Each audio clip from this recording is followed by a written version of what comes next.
This conference will now be recorded. Good afternoon. We're going to take a little bit of time to talk about Medicare denial letters. Throughout this presentation, there will be several links that you're able to click on that will bring you to particular resources or sites that you can refer to at a later time. This first one is the CMS Denial Notice link.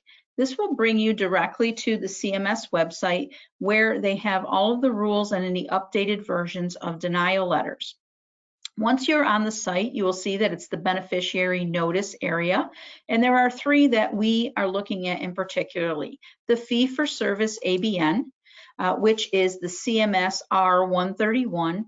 And if you remember the R, you'll remember that this is something that is used to deny someone services for their Med B therapy. The second one would be the Fee-for-Service SNF ABN, and this is the one that we are most familiar with when delivering either a technical denial or giving somebody an ABN with their NOMNC. And then finally, the Fee-for-Service and Managed Care NOMNC and Detailed Notice Explanation.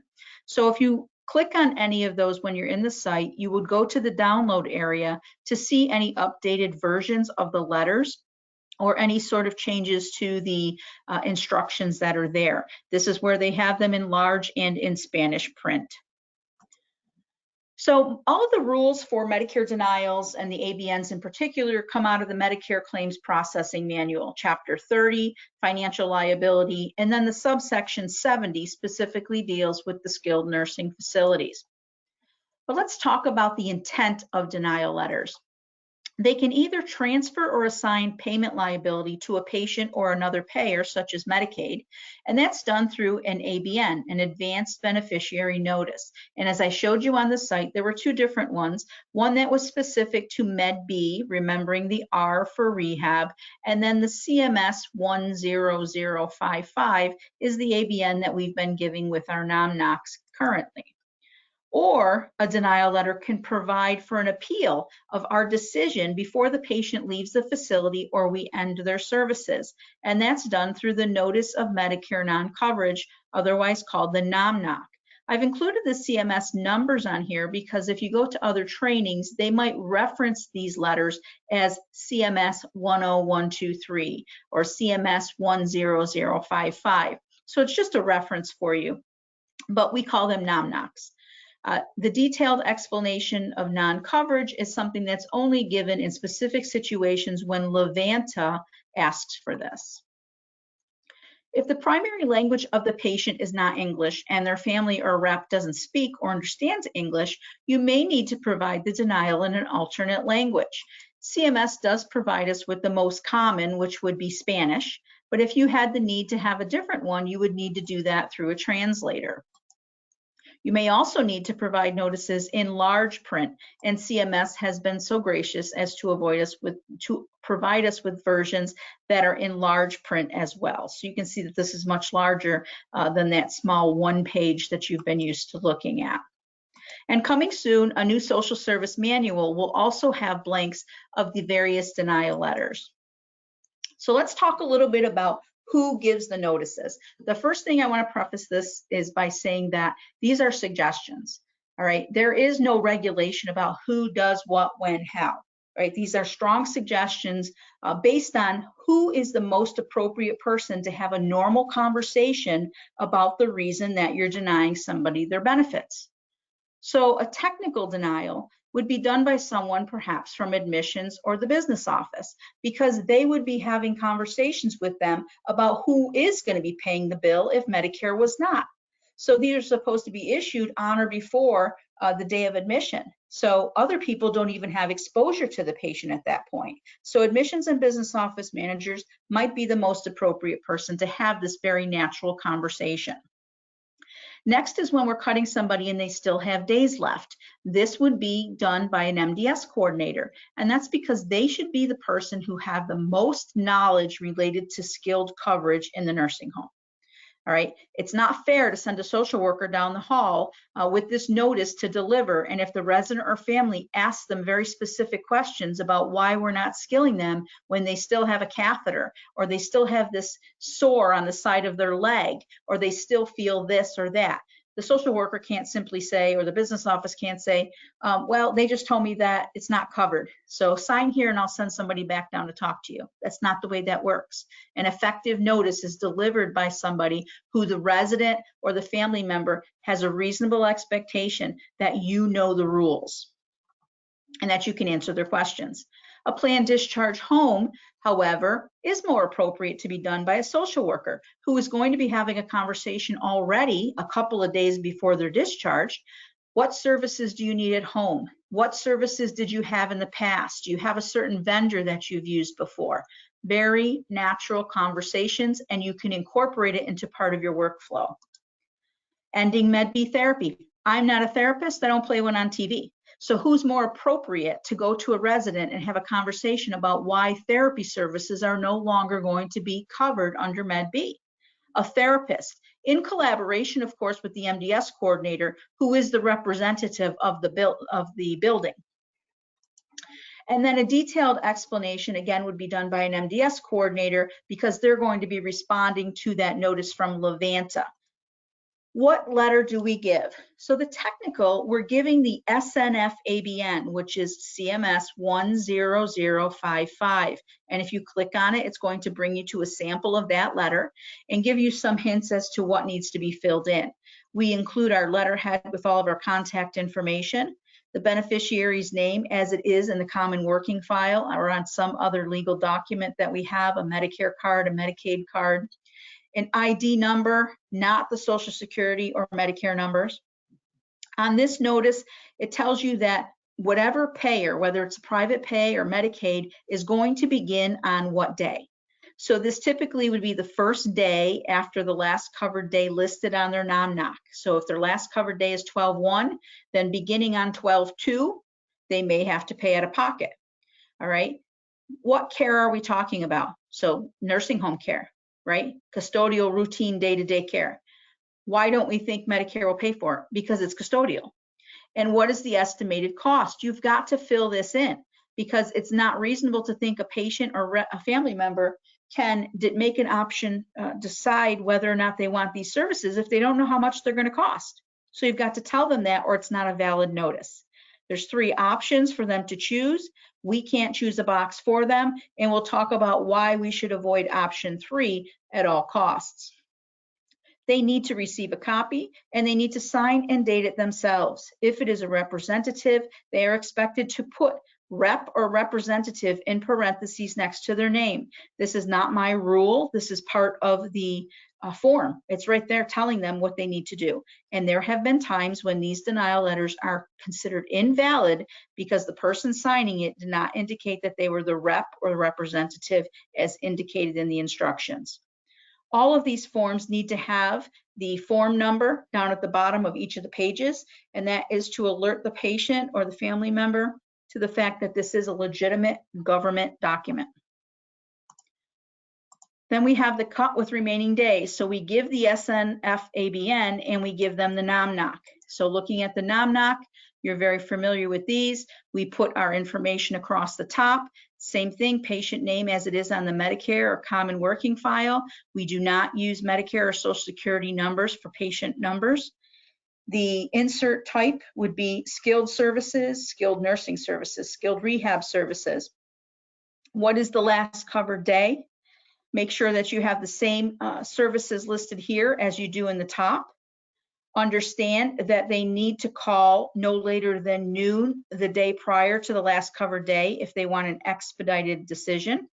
And you must include Levanta and the phone numbers for Levanta on your letter so that when you send it to them, they have that available, or when they're signing it or you leave it at the bedside. Like I said, you have to make sure that this form number is on the bottom of the first page and second page. You cannot make changes to the header that push this to the top of the second page. All right, it's not valid. When you get to the second page, you're going to be documenting the date, time, name of the person you called and what number you called them at. Document the discussion related to their ability to get an expedited appeal by calling noon before the last covered day, giving them the number. Remember, just because the number's on the front of the page, you're having a conversation on the phone. They can't see that. So you have to verbally tell them the number before you do that. If you actually speak to somebody, then you mail this notice out. Don't keep a notice where because someone says, I'll come tomorrow and sign it, because 3 weeks from now, it's still not signed. Mail it out the day you have a conversation and include in your documentation in this area that a copy of the notice was mailed this date via United States Postal Service. If you have to leave a message, you need to send this certified mail return receipt and also send it regular mail and document all of that here as well. Keeping a copy of the slip that you receive from the post office that's stamped, that shows the date and time that you sent this out. They need to sign and date it themselves, and if they refuse to do that, then two facility employees should document in this space down below the signature that the patient refused, print and sign and date your names. Plan discharge, we're saying you have to give them the NOMNC, and we strongly suggest you give them that ABN as well, and we'll talk about why. When you're ending Med B, you've got that ABN with the R in it. All right, so that again reminds you that this is really a Med B denial. All of these Ds that are highlighted, 7 of them, have to have information included, and the estimated cost needs to be there as well. Sign and dating it, they get a copy, making sure this form number is at the bottom of all of these notices. Detailed explanation is a CMS 10124. And you will fill this out only if you get contacted by Levanta. So they'll call or they'll fax. The date that goes on this notice is the date they contact you. You put the patient's name, their patient number. You indicate the type of services that we're ending. You provide the fax. This is a summary of what the patient's stay. You know, that they came in following this. This is what their diagnosis were. This is what the plan was. This is where they are now.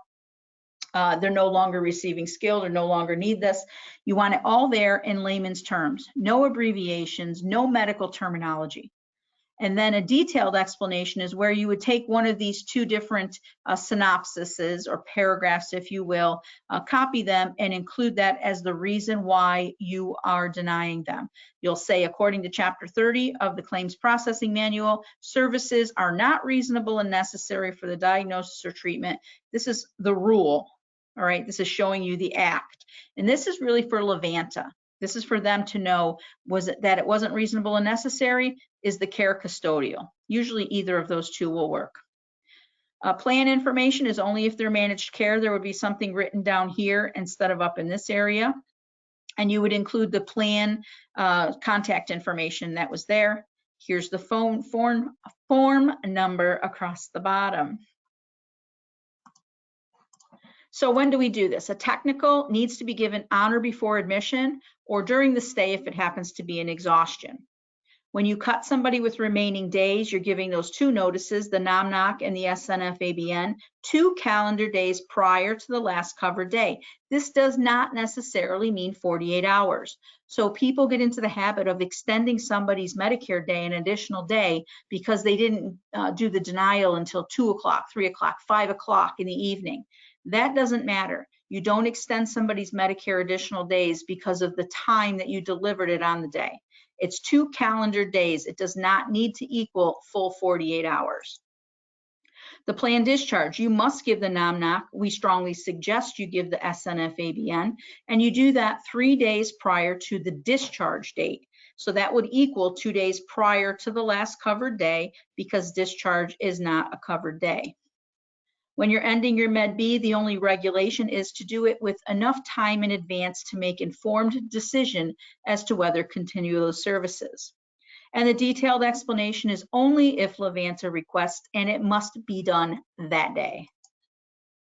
Why do we give denials? The technical you're giving to inform the patient or the family that we're not going to be billing Medicare and why.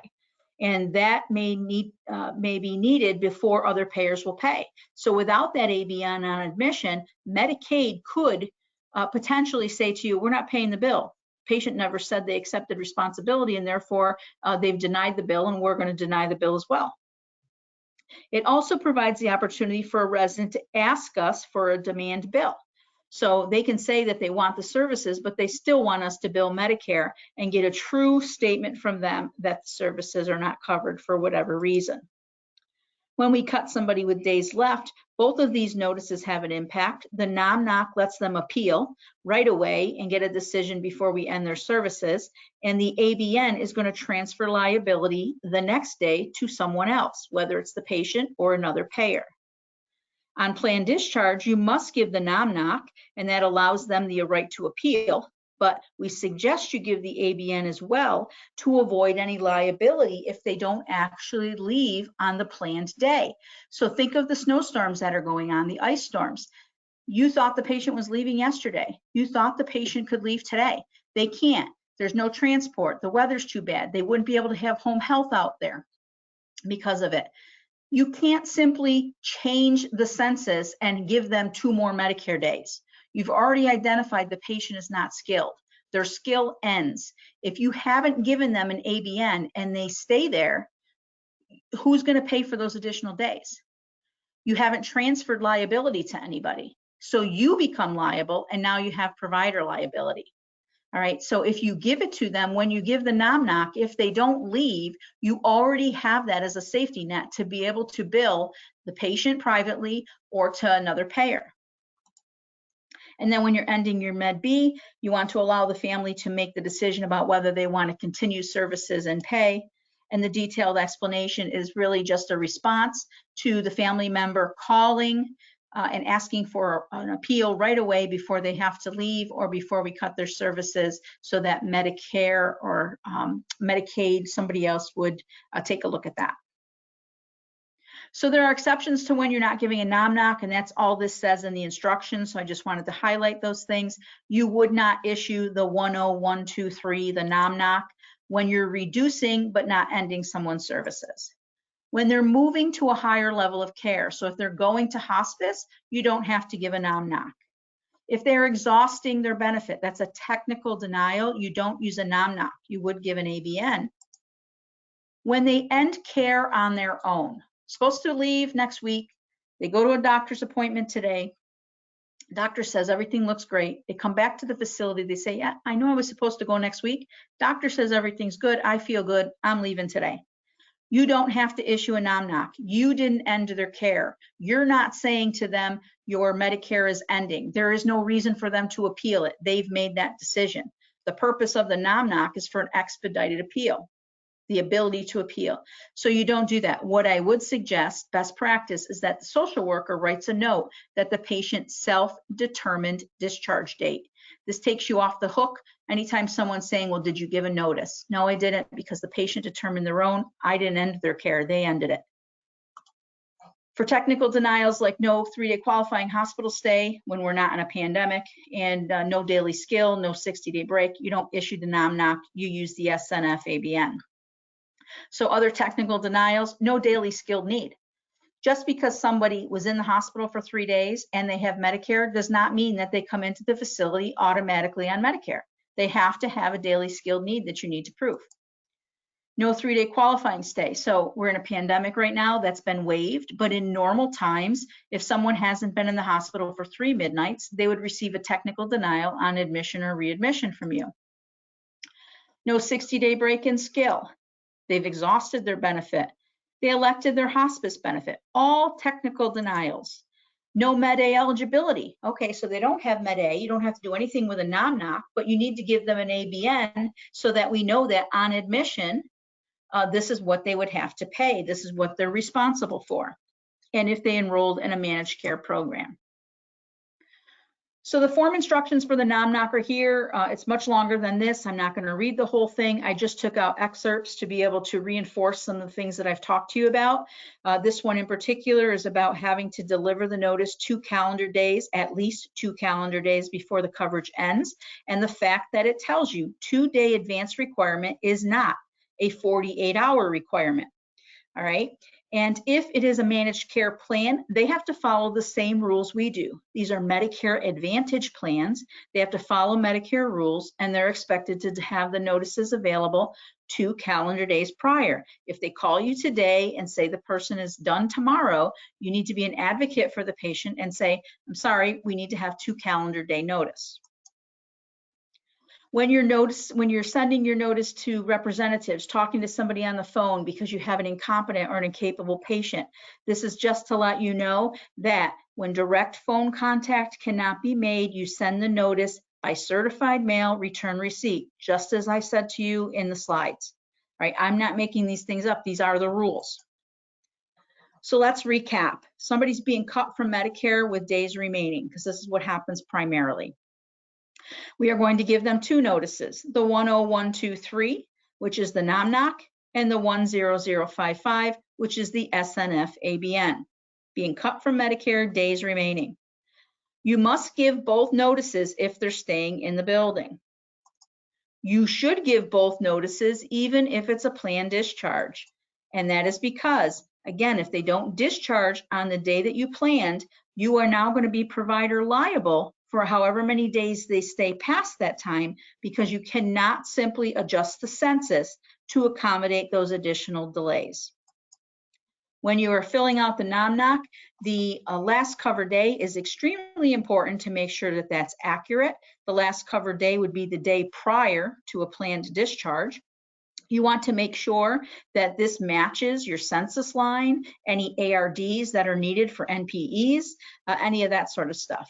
And then the matching ABN would be that this has the next day that another payer becomes liable. So if the last covered day is 12/1, then beginning on 12/2, they may have to pay out of pocket or Medicaid, whatever it's going to be. And then you want to, again, be sure that QIO, Levanta, and the phone numbers are listed here on your letters. Otherwise, it would be an invalid notice. Here are the phone numbers for both Ohio and Virginia. You want to have Levanta and then list each of these 2 different phone numbers on that same line. One is the toll-free number and one is the one for the, I don't even know what this TTY is. It's like for disability sort of things. And then the effect on other insurers. This comes from the rules in regard to ABNs, SNF ABNs, and it says to you that if somebody is a dual eligible person, meaning they have Medicare and Medicaid, the SNF needs to give the beneficiary an ABN. All right, that's how they assume liability. Medicaid can easily say to you, if my beneficiary has said no, they don't want the care, then we're not paying for the care. So I wanted to put side by side the 2 different ABNs, because people often just say, oh, I gave an ABN, and they don't realize that there's differences in it. And so when you look at these, the one on the left, the CMS 10055, is the SNF ABN. This is the one most of you are most familiar with and what gets given with the NOMNC. The second one over here looks different in that it has all of these Ds on here. And this is the one that is just an ABN, not an SNF ABN, and it is specific to Med B rehab. So that's an R131, and it's a rehab issued ABN. Here is that up close a little bit better, that ABN. You can see all of these Ds. There are 7 of them. And there is a need to identify the estimated cost. This again is the rehab issued ABN. And when they are looking at that, then they are noticing that in the instructions for this ABN, in order for it to be valid, all 7 fields in the Ds have to be filled out. You have to have an estimated cost, and that estimate should be within $100 or 25% of the actual costs. So both of those ABNs have options 1, 2, and 3. All right, so option 1 is saying, I want the care, but I still want you to bill Medicare because I want them to tell me that it's not covered. Option 2 is, I want the care, but don't bother to bill Medicare because I know that it's not covered and I can be responsible for it. And number 3, I do not want the care and I understand that I'm not responsible for paying for it. So option 3 is a problem. If they check that and they could be 300 miles away in their living room filling this out without any assistance from you and check it off. It's a problem. You may want to send a sticky note indicating what this means. This means they need to be discharged. They're saying to you, I don't want the care and I'm not paying you for it, right? So that means they need to get out. Option 1 is a demand bill. So they're saying, yes, I want the care, but I still want you to send it. So when you have survey and they say to you, I want a list of people who asked for a demand bill, that is generated from this answer. If you're not issuing these ABNs to people appropriately, you've been skipping doing that, then you have been denying them the ability to request a demand bill. So every time the surveyors come, you say, no, I don't have any. I don't have any. You don't have any because you haven't been issuing the ABNs and they haven't checked it off. All right. Option 2 is really the best option going, but you can't select any of them. You can just tell them what they are. So option 3, you really want to avoid. It's sketchy. I sent an email directly to CMS about option 3 because where I worked, we were getting held provider liable for 30 days by Medicaid when people were checking option 3. It's like, I don't understand that. It doesn't even make sense. They're checking it off. You've put that as an option. Obviously, they're a long-term care patient. They've been there for 5 years. You know, they don't want to be discharged. Why are they doing this? I went in through the whole thing with them, and the response from CMS was keeping them in the facility when they've selected 3 is a problem because it's very specific to not receiving any care, and they are agreeing to not pay and get those items. They should be discharged. That's directly from CMS. So when you get option 3, you should call the family and say, this means that you're looking to be discharged. To be a little bit proactive, you might want to put a sticky note when you send this out that says, choosing option 3 means that your mother, your father, your sister will be discharged from the facility. You want to make sure they understand that ahead of time. And then the detailed explanation of coverage. This is a response to them calling before noon Levanta and saying, I want this appealed before I go home or before they stop the services. It's only issued if Levanta asks you to issue it. The QIO, Levanta, can do this 7 days a week. You have to complete the notice, provide it to the patient that same day that they've told you, and submit this notice with any records Levanta wants by the end of that day. If you issue denial letters to residents and families and the last covered day is a Saturday or a Sunday, what is your response plan if you get that request on the weekend? If you don't respond until Monday, if they come on Saturday, come on Sunday, the request, and you don't do anything until Monday, you're going to be held provider liable until the day you respond. If you avoid issuing your letters on Thursdays and Fridays, you're going to avoid weekend requests. And you should pretty much expect that with private pay patients, they're going to call the number before noon. All right, because just like you and I, if there's an opportunity that someone else potentially could pay that bill and I don't have to take it out of my personal funds, then I'm going to get the second opinion. So if you're telling me, yeah, let's let them make the decision, then I'm going to call before noon and try to get it so that they're still paying. So you can expect this with private pay. You could, in fact, prepare this detailed notice and start collecting the data, but you're only going to do anything with it if Levanta actually reaches out to you. And as a sidebar, I want you to understand that just because somebody doesn't call before noon before that last covered day, that doesn't relinquish any appeal rights. They still can appeal later on down the road. They just won't get a 24-hour response from Levanta. So all this letter does and the noontime deadline just ensures that they make a very quick decision, but it doesn't relinquish the fact that they could appeal it 2-3 weeks down the road. And then finally, I want you to know, going forward, all denial letters have to be uploaded in PCC once you deliver them. And then when a family member or rep returns a notice signed, replace the unsigned notice with a signed one. We'll be doing audits for this. This makes it easier for us to look for during triple check and other sort of routine reviews. The denial letter review has got to become part of your triple check meeting. You've got to look at the last covered day. You've got to make sure your census is in line with that. You have to make sure the ARDs for the NPEs are in line with how that notice looks. You need to check that. I shouldn't find those things out later.